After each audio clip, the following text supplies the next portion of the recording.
দেখো এইটাও সাবজেক্ট আছে, এইটাও সাবজেক্ট আছে, তাহলে কি করবা? প্যাচ লেগে গেল না? এইরকম ক্ষেত্রে মনে রাখবা যে যদি এরকম থাকে,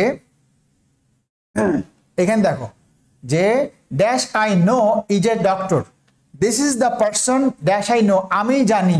খেয়াল করো তো যে এই যে আই আছে, হ্যাঁ এখানে যে আইটা আছে, এই আইটা আমি জানি এইটুকু অংশ এর সাথে রিলেটেড না।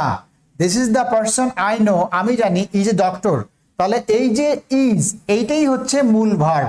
অর্থাৎ গ্যাপের পরে কিন্তু আই নো এই অংশটা কিন্তু একটা উজ্জ অংশ। ওকে, এই অংশটা দেখো যে আই নো অংশটা আছে, আমি জানি, এই অংশটা তোমাকে ধরে বুঝতে হবে যে এই অংশটা এর সাথে রিলেটেড না, এটা একটা বাড়তি অংশ, এই অংশকে তোমার ধরা যাবে না। তার মানে শূন্যস্থানের পরে এই আই নাই, শূন্যস্থানের পরে আছে এই যে ইজ, কারণ এটার সাথে রিলেটেড হচ্ছে এই is. This is the person dash is a doctor.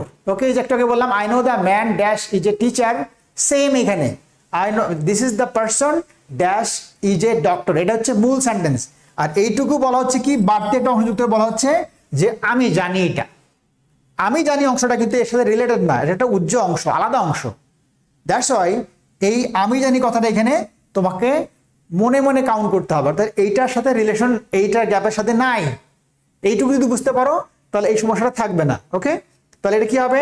This is the person dash is a doctor, তাহলে এই যে এখানে ইজ আছে, গ্যাপের পরে ইজ আছে, এই জন্য এখানে আনসার হবে হু।